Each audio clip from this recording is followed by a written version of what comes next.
Abra sua Bíblia na carta de Paulo, na primeira carta de Paulo aos Tessalonicenses, no capítulo 4.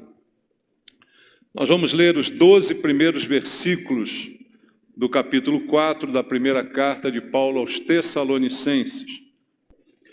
A palavra de Deus diz assim: finalmente, irmãos, nós vos rogamos e exortamos no Senhor Jesus, que, como de nós recebestes, quanto à maneira por que deveis viver e agradar a Deus, e efetivamente estáis fazendo, continueis progredindo cada vez mais, porque estáis inteirados de quantas instruções vos demos da parte do Senhor Jesus, pois esta é a vontade de Deus, a vossa santificação, que vos abstenhais da prostituição, que cada um de vós saiba possuir o próprio corpo em santificação e honra, não com desejo de lascívia, como gentios que não conhecem a Deus, e que nesta matéria ninguém ofenda nem defraude a seu irmão, porque o Senhor, contra todas estas coisas, como antes vos avisamos e testificamos claramente, é o vingador, porquanto Deus não nos chamou para a impureza, e sim para a santificação. Dessarte quem rejeita estas coisas, não rejeita o homem, e sim a Deus, que também nos dá o seu Espírito Santo.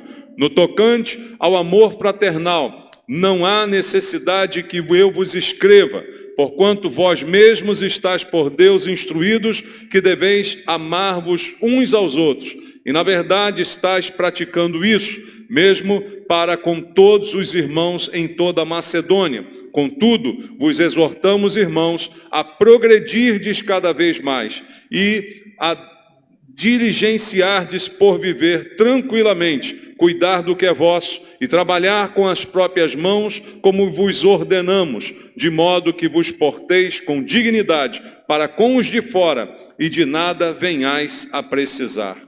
Amém. Vamos orar. Pai amado, obrigado por estarmos aqui na Tua casa e pela palavra que nos é acessível, Senhor. Temos acesso à Tua palavra para ler, para meditar nela e principalmente aprender com o Senhor aquilo que o Senhor quer instruir a cada um de nós. Que essa noite, Pai, o Senhor fale ao nosso coração pelo poder do Espírito Santo, quebrando as barreiras de entendimento, meu Deus, as distrações, para que ao ouvirmos a Tua palavra, uma mudança ocorra em nossas vidas. E não sejamos apenas ouvintes, mas venhamos a praticar tudo aquilo que vamos ouvir do Senhor essa noite. Porque não estamos aqui para ouvir as doutrinas de homens, nem as filosofias do mundo, mas a doutrina de Deus, o ensino de Deus, é esse que nos interessa. Entrego a minha vida ao Senhor e peço pela Tua unção para que eu possa ministrar de acordo com a Tua vontade. Sejamos todos aqui abençoados pelo Senhor, é o que eu te peço em nome de Jesus. Amém.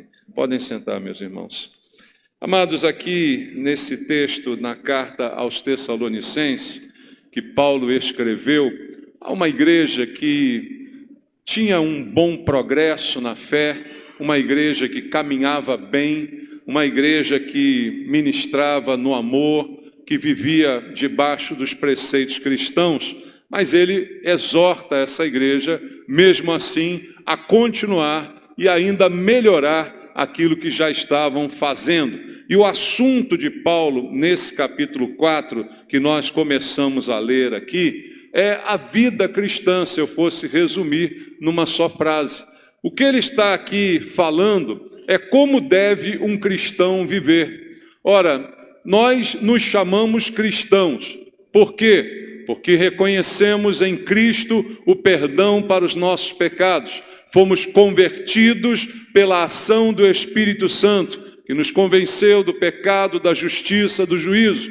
Houve uma mudança na nossa vida, houve um entendimento de que éramos pecadores, desagradávamos a Deus e entendemos que em Jesus temos o perdão, a reconciliação que faz com que a gente possa desfrutar do amor que o Senhor ministrou através de Jesus. Tudo isso aconteceu na vida daquele que se diz realmente um cristão. Mas e agora? Como é que a gente vive como cristão? Já entendemos que éramos pecadores e fomos perdoados. Mas em nós ainda habita uma natureza de pecado contra a qual vamos lutar diariamente até o fim da nossa vida. E como vai ser a nossa vida no decorrer dessa luta? Como diz a própria palavra de Deus, a nossa luta ela não é contra carne nem sangue, mas contra principados e potestades. A Bíblia também diz que a carne milita contra o espírito, e isso é uma luta constante. Então, o que Paulo está aqui falando, em outras palavras, é como eu e você, cristãos, membros de uma igreja, no caso aqui de Tessalônica, no nosso caso aqui da Nova Vida, como é que nós devemos viver? Como que o fato de sermos cristãos deve mudar a maneira da gente encarar o viver diário? E é disso que ele está falando. Se você fosse resumir também tudo isso, a própria Bíblia aqui tem um subtítulo, ele está incentivando a igreja à prática da santidade. E o que é a prática da santidade? O que quer dizer santo? Você já deve ter ouvido falar que santo quer dizer separado. Aquilo que foi separado para Deus. Você foi separado para Deus porque foi salvo por Deus. Não mais para viver uma vida de pecado, mas para viver uma vida para Deus. Então você foi chamado para uma vida de santidade. Quer dizer, uma vida de separação para Deus. Agora separado daquilo que antes te prendia, te aprisionava, dos pecados que você praticava, dos maus hábitos, dos maus costumes. Você se separou disso tudo e está se reservando para Deus. Isso é a vida de santidade. E é dessa forma que Paulo está aqui dizendo. E veja, no primeiro versículo ele já diz isso com bastante clareza. Ele fala assim, olha, finalmente, irmãos, nós vos rogamos e exortamos no Senhor Jesus, que como de nós recebestes, quanto à maneira porque deveis viver e agradar a Deus. Veja, e efetivamente estás fazendo, continueis progredindo cada vez mais. Olha o que Paulo diz, olha, eu estou aqui exortando, rogando a vocês, no Senhor Jesus, ou seja, em nome do Senhor, que da mesma forma que vocês receberam de nós a instrução de como vocês deveriam viver e agradar a Deus, veja, tudo se trata disso. A instrução que eu recebi do Senhor, o ensino que eu recebo da igreja. Eu me converti, mas não sabia nada a respeito da igreja, não sabia nada a respeito da vida cristã. E isso é um ensinamento que eu vou recebendo dia a dia na igreja. O apóstolo Paulo fundou essa igreja em Tessalônica, mas ele agora está ensinando a igreja. Não adianta só você plantar uma igreja e ir embora e deixar aquilo para lá. Não, ele agora está edificando a igreja. A igreja é o conjunto de gente que se entregou para Jesus, que se rendeu a Jesus, mas agora precisa ser ensinada dia a dia, com paciência, com exortação, através da palavra de Deus, como devemos viver. Porque a gente não sabe. Então o que a gente não sabe nos deve ser ensinado. E o trabalho de Paulo, o trabalho do pastor, é trazer o ensinamento. E é isso que ele está dizendo, eu rogo a vocês, pelo Senhor, porque vocês já receberam da gente como vocês deveriam viver e agradar a Deus. Ou seja, a minha vida como cristão está intimamente ligada no fato de eu devo agradar a Deus. Ou seja, a minha vida deve ser agradável a Deus. Então eu não posso viver do jeito que eu quiser. Concorda com isso? Se eu preciso viver de maneira que eu agrade a Deus, eu não posso viver do jeito que me agrada, porque o meu objetivo é agradar a Deus. Então eu não posso viver de qualquer jeito, do jeito que me der na telha, do jeito que eu quiser. Assim eu vivia antes de render a minha vida a Cristo, eu vivia do jeito que eu queria. Você vivia do jeito que você queria, fazendo aquilo que você queria, aquilo que mais te agradava. Mas agora, o nosso propósito é agradar aquele que nos chamou. Como Paulo mesmo disse a Timóteo, o soldado, ele está disposto a agradar aquele que o arregimentou, que o convocou para o exército. Então, assim ele nos encara como pessoas que foram convocadas. E agora o nosso propósito não é mais viver sobre a nossa causa, para a nossa causa, mas para a causa daquele que nos chamou. Então, o que ele vai começar a dizer aqui é que todos nós estamos aqui para viver e agradar a Deus. E isso parece ser muito simples, mas, na verdade, acaba não sendo. porque as pessoas muitas vezes se confundem nesse sistema de agradar a Deus. Porque o que é que agrada a Deus? Já começa a dúvida por aí, né? E aí, dependendo da igreja, dependendo da doutrina da igreja, dependendo daquilo que você vai receber de ensinamento ali, talvez você seja ensinado de maneira diferente do que é realmente agradar a Deus. Uma coisa, irmãos, eu creio que se há aqui pessoas sinceras, pessoas que realmente se converteram, eu acho que todo crente, ele deseja agradar a Deus. É um desejo, porque ele reconhece o tamanho do benefício que ele recebeu, que foi o perdão e a salvação. Então isso gera em nós um sentimento de gratidão que deve ser expresso na forma de agradar ao Senhor. Mas o problema é como agradar a Deus. E até nisso, às vezes, a gente acaba divergindo, porque muita gente tem uma motivação errada em relação a agradar a Deus. Bom, eu posso agradar a Deus de várias maneiras, mas como já disse aqui na igreja várias vezes, não é tanto importante o que eu faço, mas muito importante é por que eu faço. Ou seja, qual o motivo de eu fazer, qual a motivação, qual o desejo que me leva a realizar. Isso são as nossas motivações. E nós podemos ter motivações erradas em relação a Deus. Por que eu quero agradá-lo? Se a minha motivação for errada, eu posso começar um relacionamento completamente complicado com Deus. Qual deve ser a minha motivação? Por que eu vou agradá-lo? Eu vou agradar porque aí ele também vai me agradar, né? Sabe como é que é? Uma mão lava a outra, né? Não é assim que as pessoas falam? Há um toma lá, dá cá. Não, eu faço isso e Deus fica feliz, então Ele também me dá isso. Aí já está uma motivação completamente perdida, né? Arruinada, uma motivação completamente errada, e com essa motivação errada, pode ser até que isso gere um problema na igreja. Porque nós somos irmãos aqui? Somos?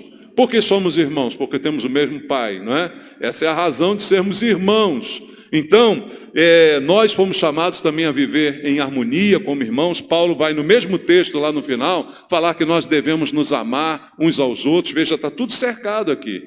Então, o agradar a Deus não está desassociado do meu relacionamento contigo. O agradar a Deus é um relacionamento meu com Deus, mas ao mesmo tempo Ele me chama a um amor fraternal. Então diz que eu também tenho que ter um relacionamento contigo. Porque a própria Bíblia também diz que se eu não consigo amar o meu irmão que eu vejo, como eu vou amar a Deus que eu não vejo? Então a coerência é importante na nossa maneira de viver. E aí as coisas estão ligadas intimamente.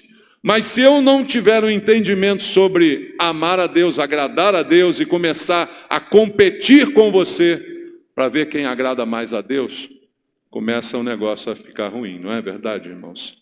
E às vezes isso entre irmãos de verdade acontece. Por que os irmãos querem agradar o papai e a mamãe? Muitas vezes pela motivação errada. Não é porque os amam, até acredito que amem, né? O filho deve amar o pai e a mãe, não deve? Será que tem filho que não ama o pai e a mãe? Ama, mas às vezes se confunde esse amor com um interesse, não é? Aí os irmãos ficam assim, eu vou puxar mais o saco do papai e da mamãe, que é para que ela faça mais coisas para mim, para que ele faça mais coisas para mim. Existe isso ou estou inventando? Tem isso aí entre os irmãos? Ou não? Todo mundo aqui é maravilhoso, ninguém fez isso quando era pequeno, ou não tem irmãos, né? Porque quando tem irmãos, às vezes um quer agradar mais, para ter um privilégio maior. E isso acaba, no fim, trazendo uma desavença entre os irmãos. E muitos irmãos brigam por causa do desejo de agradar o papai e a mamãe. Será que isso pode acontecer conosco como igreja? Pode. Infelizmente pode, se a nossa motivação for errada. Se a razão pela qual eu desejo agradar ao Pai é errada, é pensando em benefício próprio, aí eu posso começar a competir contigo. Vamos ver quem agrada mais. Vamos ver quem faz um jejum mais longo. Vamos ver quem faz uma oração mais comprida. Vamos ver quem tem uma vida devocional melhor. Deus vai gostar mais de mim. Eu me lembro que isso começou lá no Éden. Lembra disso, irmãos? 2 irmãos que tentaram agradar a Deus e acabou em morte. Você percebe o problema? Quando a nossa motivação estiver errada, até uma coisa boa acaba se tornando numa coisa errada, porque o motivo que me levou àquela prática estava contaminado. Então, agradar a Deus é muito bom, mas é agradá-lo de acordo com a palavra de Deus. Viver e agradar a Deus é o que deseja Paulo nos transmitir como igreja, da mesma forma que transmitiu a igreja em Tessalônica. E a gente pode aprender com ele nesse texto a respeito desses conceitos. Primeiro, eu preciso entender o conceito de vida. Vida, até isso hoje em dia, as pessoas precisam discutir. Deveria ser uma coisa tão fácil, tão simples de ser entendida, mas hoje se discute o que é vida. Quando entra a discussão sobre o aborto, aonde começa a discussão sobre a vida? A partir de quantas semanas aquele feto é uma vida? Já viu pessoas discutindo sobre isso, né? A partir de quanto tempo ali existe uma vida? Vida, algo que deveria ser tão simples, algo que deveria ser tão corriqueiro, acaba gerando até nisso desentendimento e má compreensão. Queridos, para entender o que é vida, a gente tem que entender quem é Jesus. Porque Jesus disse: eu sou o caminho, a verdade e a vida. Ninguém vem ao Pai a não ser por mim. Eu quero entender o que é vida, tenho que entender Jesus. Porque ele disse: eu sou a vida. Se ele disse, ele é a vida, não tem mais como eu viver sem entender Jesus. Então a vida que eu acho que tenho pode ser até uma morte. Antes de me render a Cristo, antes de você se render a Cristo, talvez você tivesse uma vida meio complicada, meio atribulada, mas em outras áreas até razoável. Nem todo mundo que se rendeu a Cristo, né? Eu posso dizer por mim, eu não sou ex-nada, a não ser ex-pecador, quanto mais, não é? Porque se eu tiver que dar um testemunho, eu me droguei tantas vezes, eu cheirei, eu fiz, eu me prostituí. Não, eu não fiz nada disso. Mas eu não tinha vida, porque eu não tinha Jesus. Então a vida que eu achava que vivia e que poderia ser até de certa forma elogiável até por outras pessoas, na verdade era uma vida sem sentido, vazia, porque era uma vida destinada à morte. E aí o que adianta viver? Como diz o próprio Jesus, ganhar o mundo inteiro. O que adianta ganhar o mundo inteiro e perder a sua alma? O que adianta? Então, para entender a vida, eu preciso entender Jesus. Eu preciso entender que nele está a vida. E que sem ele eu não tinha vida nenhuma, embora eu pudesse ter aparência de vivo, eu pudesse respirar, andar, passear, mas eu não tinha a verdadeira vida. Jesus disse: eu vim para que tenham vida e a tenham em abundância. Então, antes dele vir, eu não tinha vida. Antes de entregar-me para ele, eu não tinha vida. E a razão pela qual ele veio foi exatamente dar-me vida. Então eu preciso entender o que é vida. Porque senão, quando a gente começa a falar em viver e agradar a Deus, como eu disse, não é da sua maneira. Eu vivo a vida à minha maneira. Deixa a vida me levar, a vida leva eu, né? Como diz o poeta aí. Então eu vivo por aí. Né? Não é assim que você vai viver. Porque a vida que você tem para viver é aquela que Jesus veio te dar. E se você teve um encontro com ele, a ele se rendeu, ele veio te dar essa vida, e agora você pode desfrutá-la. Então, a vida cristã é viver nos princípios que Jesus nos ensinou, irmãos. Viver a vida pelo que ele me ensinou, pelo que ele está me ensinando, pelo que ele me deu. E ele veio exatamente para isso. Para que eu tivesse vida. Então, antes dele eu estava morto. Como diz a Bíblia, nos meus próprios delitos, nos meus próprios pecados, na minha própria vidinha, no meu próprio entendimento das coisas, na minha visão limitada do mundo. Eu estava vivo, mas embora parecesse vivo de verdade, eu estava morto. Seria o que a gente pudesse chamar hoje de zumbi, né? Tem aparência de vivo, mas está morto. Assim era cada um de nós antes de render-se a Jesus. Então a vida, para nós, ela ganha sentido quando eu entendo a partir daquilo que Jesus fez por mim. Por isso essa é uma pregação para cristãos. Alguém não cristão ouvindo isso aqui não vai entender muita coisa, não vai aplicar a sua vida, porque primeiro ainda não tem nem a vida. Precisa primeiro ter a vida. E Ele veio para que você tenha vida. Então é só render-se a Ele, para que a partir desse momento, então, a sua vida vale a pena ser vivida, e aí você possa vivê-la para agradar a Deus. E como é que se agrada a Deus? Jesus, Ele sempre agradava a Deus. Se você quer aprender a agradar a Deus, olhe para Jesus. Percebe que tudo gira em torno de Jesus? Tudo gira em torno de Jesus, irmãos. Não é a igreja, não é olhando para uma igreja, para uma doutrina, para um pastor, para uma pessoa, mas é olhando para Jesus, que você vai aprender tudo sobre vida. Olhando para Jesus, você vai aprender tudo sobre obediência. Olhando para Jesus, você vai aprender tudo sobre a soberania de Deus. É só olhar para Ele. Veja o que a Bíblia diz em João 8, 29. Vamos ler rapidamente. João capítulo 8, verso 29. Diz assim: e aquele que me enviou está comigo, não me deixou só. Olha o que Jesus diz: porque eu faço sempre o que lhe agrada. Jesus diz: eu faço sempre o que agrada aquele que me enviou. Então a vida de Jesus era uma vida que agradava a Deus. Eu quero saber como é que agrada a Deus. Então olhe para a vida de Jesus. Ele abriu mão da sua própria vida, porque Ele veio para isso. E aí Ele diz para os seus discípulos: quem não abrir mão da sua própria vida vai também perdê-la. Mas aquele que perdê-la por minha causa vai ganhá-la.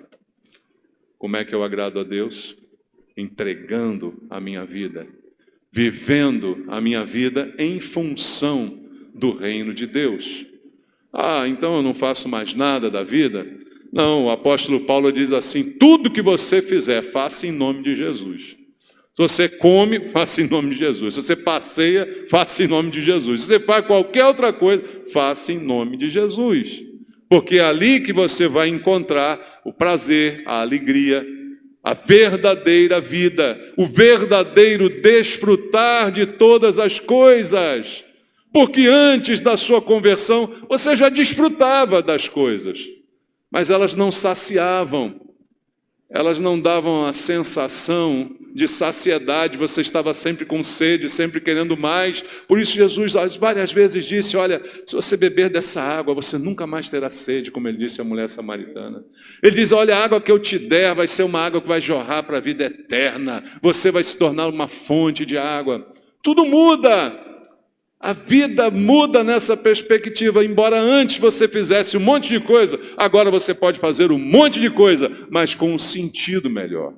E é disso que Paulo começa a falar aqui nesse texto: agradar a Deus, viver a vida que Ele deseja que eu viva.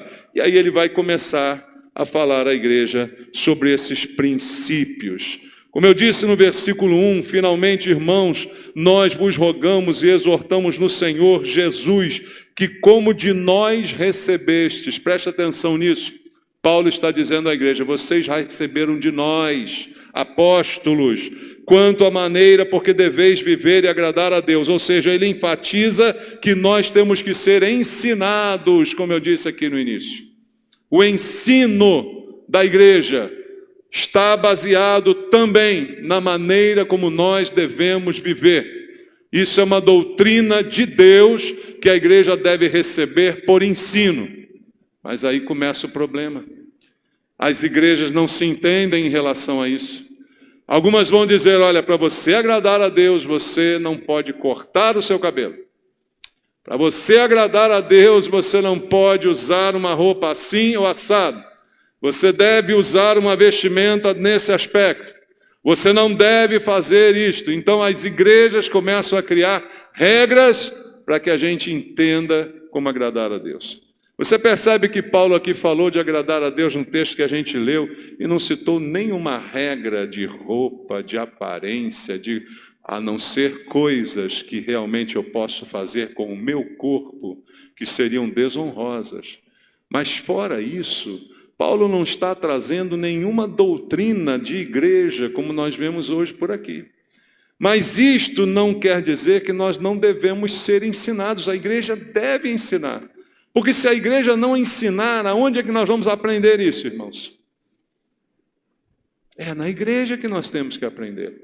Essa é a função do mestre, do pastor, daqueles que têm a incumbência dada por Deus de transmitir a palavra e ensinar. Mas não através de lista de regra, de pode, de não pode, mas o ensinamento bíblico, claro, específico, da palavra de Deus que vai nos orientar. E aí no verso 2 ele diz, porque estáis inteirados de quantas instruções vos demos da parte do Senhor Jesus. Veja o que ele está dizendo, vocês já receberam muitas instruções, mas da parte de quem? Do Senhor Jesus. Paulo ouvia de Jesus e ensinava a igreja. Era assim que ele fazia. E é assim que nós temos que fazer até o dia de hoje. E se você quer ouvir Jesus, hoje você tem mais facilidade do que Paulo, porque você tem a palavra escrita já nas suas mãos para você ouvir a voz de Deus. Então já está tudo aqui para que a gente possa entender e fazer. É a vontade de Deus que a gente seja instruído. Paulo disse, olha, eu estou passando para vocês instruções que eu recebi da parte do Senhor. Então isso quer dizer que o Senhor, Jesus, instruiu Paulo que ele deveria instruir a igreja. Então percebe que o ensino de uma doutrina de vida sadia e cristã é um ensino que vem pela vontade do Senhor Jesus? E não pela vontade de alguém, de um pastor ou de uma igreja, mas por Jesus. Ele deseja que nós tenhamos a revelação da sua palavra para saber como viver bem, como nos comportar, o que convém, o que não convém. É disso que ele está falando. E veja o verso 3. Pois esta é a vontade de Deus. 2 pontos. O que está escrito depois? A vossa santificação. Que vos abstenhais da prostituição. Paulo resume a vontade de Deus numa única frase, a vossa santificação. Qual é a vontade de Deus para a minha vida? Que eu seja santo. O que é isso, pastor? Que eu seja separado, que eu não me misture, que eu não me junte com quem não devo me juntar, que eu não faça o que os outros estão fazendo, que eu não seja um Maria vai com as outras, que eu seja separado para Deus. Que os meus pensamentos não sejam influenciados pelas filosofias do mundo, mas pela doutrina de Deus. Que as minhas posições ideológicas não sejam baseadas nas ideologias do mundo, mas na palavra de Deus. Isto é ser separado. Qual é a vontade de Deus para a minha vida? Que eu seja santo. Paulo fez um resumo maravilhoso. E às vezes esse resumo não agrada muito, porque muitas vezes nós questionamos, Senhor, qual a tua vontade para mim? Vou para Paris ou vou para Nova York? Qual é a vontade de Deus? Meu irmão, a vontade de Deus é que você seja santo. Se você vai para Paris ou para Nova York, você vai por sua conta. Porque Deus não está nem aí para isso. Tá bom? Mas Ele tem uma vontade para você. Que você seja santo, tanto aqui, quanto em Paris, quanto em Nova York. Que você seja santo. Essa é a vontade de Deus. E aí ele joga no mesmo versículo algo que é compatível. Veja, ele diz, olha, que você se abstenha da prostituição. Ou seja, isso não pode ser uma prática na minha vida. No versículo 4, que cada um de vós saiba possuir o próprio corpo em santificação e honra. Possuir o próprio corpo. Aí o diabo inventou uma frase para competir com esta: meu corpo, minhas regras. Já ouviu essa frase? Foi o diabo que inventou. Pode escrever aí. meu corpo, minhas regras. O diabo criou isso. Deus disse assim, o corpo é seu? Sim, ele é seu.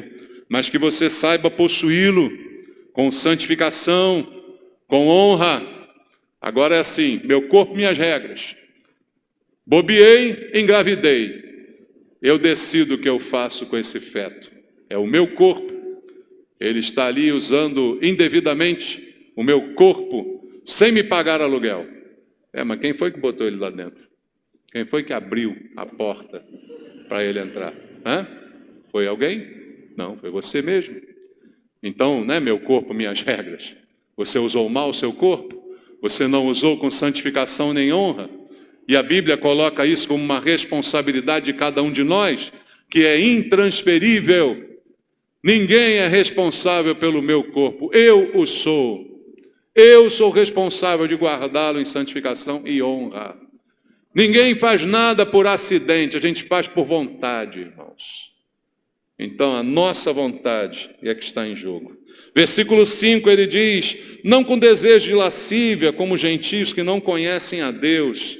E ali na versão corrigida fiel tem a palavra concupiscência, concupiscência. Você já ouviu essa palavra na Bíblia várias vezes? Concupiscência, a gente fica dizendo, que palavra esquisita, né? Que palavra grande, comprida, esquisita, difícil de falar, de escrever. O que significa concupiscência? E aqui eu botei uma definição de concupiscência que é muito interessante. É um forte e continuado desejo de fazer ou de ter o que Deus não quer que façamos ou tenhamos. Isso é concupiscência. Eu tenho um desejo forte e continuado, contínuo, de fazer ou de ter aquilo que Deus não quer, nem que eu faça, nem que eu tenha. E esse desejo que eu tenho de fazer ou de ter aquilo que Deus não quer que eu faça ou tenha, é que se chama concupiscência. Veja, o apóstolo João fala disso, falando que existem algumas concupiscências, ele fala da carne, da vida, né? Ele fala que nós somos aí cercados por desejos em todas as áreas da nossa vida, e normalmente quando se trata de concupiscência é porque são desejos que eu não devo, não posso, e que quero, mas que Deus não tem para mim, não quer para mim. Então é disso que o apóstolo Paulo está falando. Eu sou livre para fazer o que eu quiser, mas eu preciso, se quero obedecer e agradar a Deus, fazer com o meu corpo aquilo que é lícito, fazer com o meu corpo aquilo que é correto, aquilo que é a vontade de Deus. Embora o corpo seja meu, eu sou o templo agora do Espírito Santo. Diz a Bíblia isso? Então é dessa maneira que eu preciso entender o texto. E ali, irmãos, o mundo está cheio de tentações, está cheio de ofertas que vão produzir em nós desejo de ter ou de fazer algo que Deus não queira que a gente tenha ou faça. Essas são as tentações do dia a dia. E todos os dias nós vamos lidar com elas. Viver, estamos vivendo. Mas como agradar a Deus? Cuidando, tratando das concupiscências. Tratando dos desejos de ter ou de fazer aquilo que Deus não quer que eu tenha, nem que eu faça. E toda hora eu e você seremos tentados. E veja, ter um bom caráter não é suficiente para impedir que essas coisas acabem se tornando realidade. Que esses desejos não acabem nos dominando. E o que nós temos mais visto hoje em dia são essas coisas nos dominando. E eu digo em relação à igreja de uma maneira geral. Nunca foram tantos escândalos na igreja de Jesus como nos últimos tempos, como nos últimos dias. Escândalos de toda sorte que você possa imaginar, escancarados aí no jornal, por concupiscências, desejos de ter ou fazer aquilo que Deus não quer que eu tenha ou faça. Todas estas coisas estão acontecendo ao nosso redor. Então, não adianta dizer que é crente, não adianta dizer que é pastor, não adianta dizer que é cantor, não é? O que precisa acontecer é que a nossa vida seja possuída por Deus, para que a gente possa viver uma vida separada para Deus, cuidando do nosso próprio corpo, responsáveis que somos cada um pela maneira com que vivemos e cuidamos de nós mesmos. Ninguém é culpado pela minha queda. A minha queda é uma responsabilidade única e exclusiva minha. Não há como atribuir culpa a outros ou a circunstâncias. Essa é a desculpa que sempre é dada. Mas Deus está nos ensinando como viver e como agradar a Deus. E aí o que precisamos entender também é que quanto mais instruídos nós somos por estas coisas, mais culpados nós nos tornamos. Talvez seja por isso que hoje muitas igrejas não tocam nesses assuntos. Existem muitas igrejas, irmãos, em que você vai frequentar durante anos e nunca vai ouvir uma pregação sobre santificação. Nunca vai ouvir uma pregação, alguém mencionando adultério, alguém mencionando fornicação, que é sexo fora do matrimônio. Talvez você nunca venha ouvir uma palavra sobre isso em várias igrejas. Porque quanto mais nós somos instruídos sobre isso, mais culpados nós nos tornamos. Então, é melhor não falar, não é? Porque aí há uma sensação de menos culpa, mas não é isso que a Bíblia diz. Veja o que diz Jesus em Lucas capítulo 12, no versículo 47 e no versículo 48.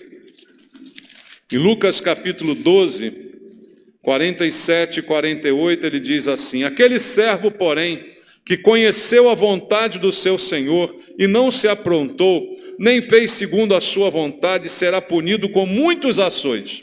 Aquele, porém, que não soube a vontade do seu Senhor e fez coisas dignas de reprovação, levará poucos açoites. Mas aquele a quem muito foi dado, muito lhe será exigido, e aquele a quem muito se confia, muito mais se lhe pedirão. Veja o que Jesus disse. Algo óbvio. Quanto mais você souber, mais culpado você é. Quanto mais tempo de casa, vamos dizer assim, mais culpa há sobre nós, porque de nós é requerido um comportamento ainda melhor, porque já tivemos essa lição, porque já ouvimos falar dessas coisas, então nos tornamos cada vez mais indesculpáveis ao praticá-las. E parece que essas coisas hoje, irmãos, nas igrejas, não são levadas mais em conta. Eu fico imaginando, vendo os casos agora, Flor de Lis, né, que está na moda aí, pregando. Quanto tempo pregou na sua igreja? Cantando, berrando, né, porque ela pregava aos berros. Como é que funciona isso, irmãos? Hein?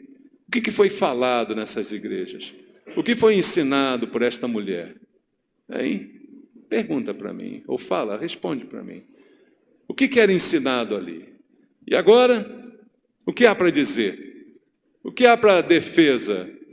Não há defesa. Não há o que se dizer. Não há como se defender. Ah, mas não foi ensinada, né? Alguém deixou que subisse a cabeça dessa mulher a ilusão de que ela poderia ser uma pastora, não é? Alguém deixou que essa ilusão subisse. E quando viu o dinheiro entrar, quando viu o sucesso chegar, quando viu, e agora? Agora está tudo aí. Mas quanto mais a gente for ensinado, mais culpados nós seremos, irmãos. E a Bíblia diz sobre isso, e nós precisamos ler e ensinar. Versículo 6, e que nesta matéria ninguém ofenda nem defraude a seu irmão, porque o Senhor, contra todas estas coisas, como antes vos avisamos e testificamos claramente, é o vingador. Não ofenda o seu irmão nessa área. Veja, Paulo está falando especificamente de prostituição, do uso do corpo, e ele diz para a gente ter muito cuidado nessa área. Irmãos, você pode imaginar que a igreja seja um lugar de fofoca? Eu não consigo imaginar isso. Pode ser um lugar de fofoca? Se a Bíblia diz que o mexeriqueiro deve ser condenado, mas infelizmente, na Bíblia, na igreja não tem só cristãos, na igreja tem o joio.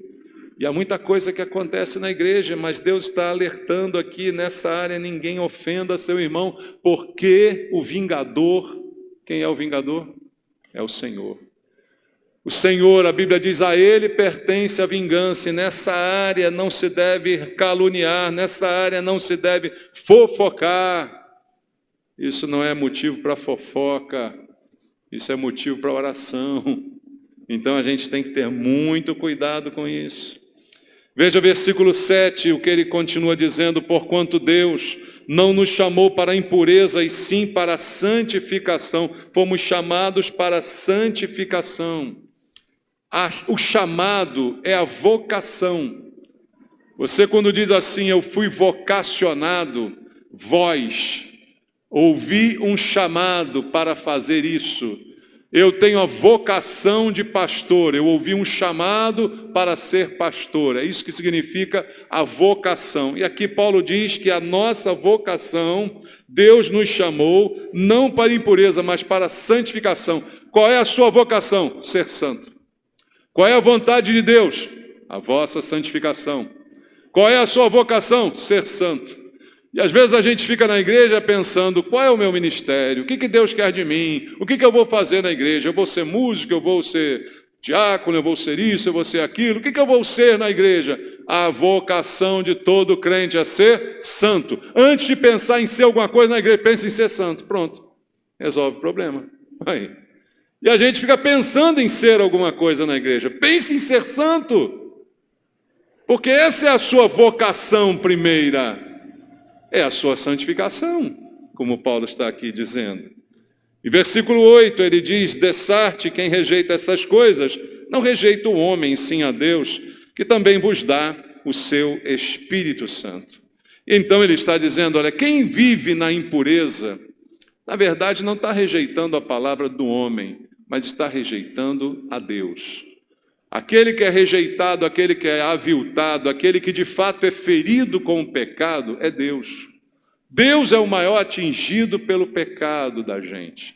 O pecado é contra Deus. Quando nós pecamos, pecamos contra Deus. E é Ele que tem sido atingido, e a palavra é dele.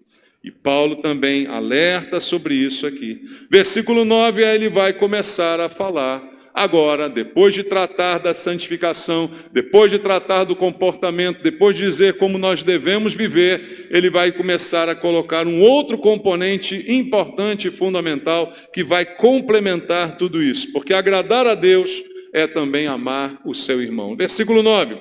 No tocante ao amor fraterno de irmãos, não há necessidade de que eu vos escreva. Porquanto vós mesmos estáis por Deus instruídos, que deveis amar-vos uns aos outros. Paulo diz assim, olha, eu não preciso nem mais escrever isso. Parece que escrever isso é uma perda de tempo, porque vocês já estão carecas de saber que vocês devem amar uns aos outros. Mas por que às vezes a gente está careca de saber um monte de coisa e ainda assim tem que ser lembrado, tem que ser ensinado? É igual que vamos fazer aqui agora, está vendo isso aqui? O que é isso aqui? Ceia. O que Jesus disse? Façam isso em memória de mim, para lembrar de mim. Por que eu tenho que lembrar e ser relembrado de uma coisa que nunca deveria sair da minha cabeça? Mas Paulo diz, olha, vocês já sabem, mas eu não precisava nem escrever, mas eu estou escrevendo de novo, né? E aí ele diz no verso 10, na verdade, estás praticando isso mesmo para com todos os irmãos em toda a Macedônia. Aquela igreja estava ajudando aos irmãos da Macedônia. Contudo, vos exortamos, irmãos, a progredirdes cada vez mais. O que ele está dizendo é que a gente não pode parar. Tudo que é bom deve continuar. Todo progresso deve ser contínuo. Nunca posso dizer, cheguei a um ponto que já estou pronto. Cheguei a um ponto na minha santidade pessoal que não tenho mais como ser mais santo. Aí já comecei a errar, entendeu? Há sempre algo para ser melhorado. Porque a santificação é um processo para a vida inteira. Quando começa? No dia que você se rende a Cristo. Quando termina? No dia que você sobe para encontrar com Ele. A santificação vai ser um processo durante a nossa vida inteira. Cheios de percalços, cheios de acertos, de erros, cheios de ensino, de lembranças, de coisas que já estamos cansados de saber, mas vai ser assim que seremos trabalhados pelo Senhor até o dia do encontro com Ele. Isso é a vida que Deus tem para cada um de nós, irmãos. E é assim que Ele nos quer ver. E aí, quem não ama seu irmão, como disse João, e eu citei, vou ler contigo, 1 de João, capítulo 4, na sua primeira epístola, lá no final da Bíblia, primeira epístola de João, capítulo 4, no versículo número 20, o apóstolo João disse: se alguém disser, amo a Deus, e odiar a seu irmão, o que ele é? Mentiroso. Pois aquele que não ama seu irmão a quem vê, não pode amar a Deus a quem não vê. Então, João está aqui dizendo que há uma incoerência total e completa. Quando eu digo, amo a Deus, Deus, eu te amo. Ah, mas eu odeio aquele irmão lá da igreja. O João diz assim, peraí, meu filho, tem uma coisa errada em você. Você, no mínimo, é um mentiroso. Porque se isso é verdade, se você realmente odeia, a Deus você não ama. Uma coisa ou outra. Ou você ama a Deus, ou você odeia o seu irmão. As duas coisas ao mesmo tempo não dá. Te torna isto um mentiroso por princípio.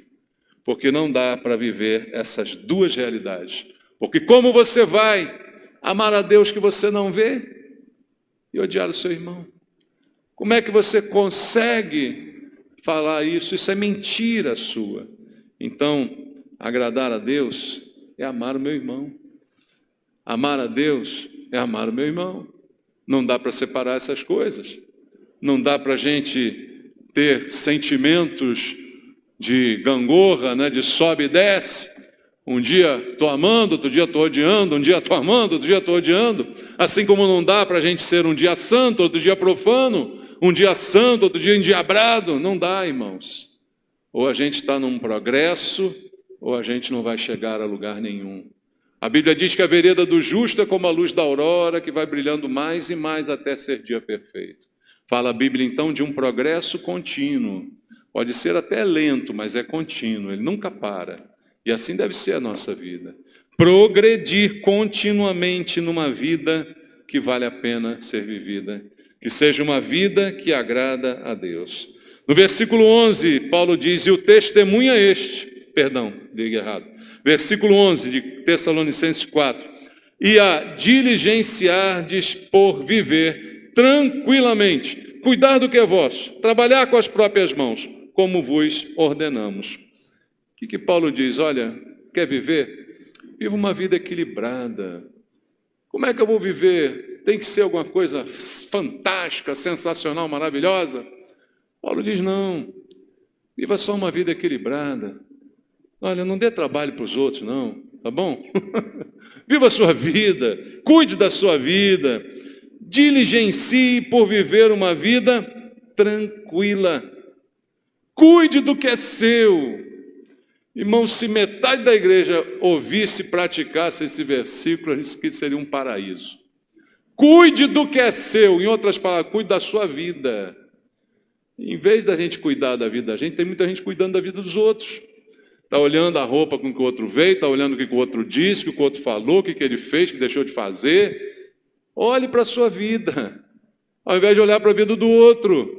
Cuide de você mesmo, viva uma vida tranquila. Não viva discutindo com ninguém, não viva brigando, não viva aborrecendo, sendo aborrecido. Viva uma vida tranquila. Cuide de você mesmo, cuide do que é vosso. E olha, trabalhe com as próprias mãos, como vos ordenamos. Engraçado, parece que Paulo precisou dar uma ordem lá na igreja. Vamos trabalhar, gente! Vou dar essa ordem aqui também, fazer igual Paulo. Trabalha aí! Trabalha! Trabalha! Simples assim. Não é comunismo. Uns trabalham e outros recebem o que o outro trabalha e produz.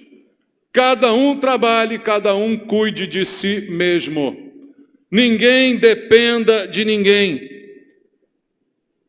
Trabalhe com as próprias mãos, como vos ordenamos. Vida simples. Diz um ditado popular aí que cabeça vazia é oficina do diabo. Quem não tem o que fazer, certamente o diabo dá uma ocupação. falar mal dos outros, espiar os outros, fofocar os outros, né? Se estivesse trabalhando, não tinha tempo para olhar os outros. Se estivesse ocupado, não tinha tempo. É por isso, irmãos, que Jesus chamou 12 do início, não foi? Todos ocupados. Não tinha um vagabundo, né? Não tinha um comunista lá que ele chamou. Não tinha. Só chamou o cara que estava trabalhando, ocupado. Mateus está lá na coletoria colhendo impostos. Mateus, me segue. Ele larga tudo e segue. Pedro está lá pescando. Diz, larga essa rede aí, vem que eu vou te fazer pescador de homem. Lá vai ele. Todos trabalhando, não tinha um vagabundo. Por que será? Coincidência? Porque o padrão de Deus para a gente é trabalho. Não dependa dos outros. Não dependa de auxílios do governo. Não dependa de auxílios emergenciais. Trabalhe. E Deus abençoa quem trabalha. Tá bom ou não? Simples. Não cuide da vida dos outros, cuide da sua vida. Não pense no que os outros têm, pense em você. Você vê que o princípio do comunismo é inveja, você sabia disso?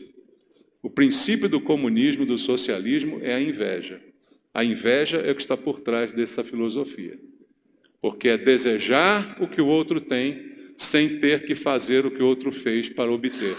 Apenas que ele divida contigo aquilo que ele conquistou. E não é isso que a Bíblia diz, uma vida equilibrada. E por fim, versículo 12.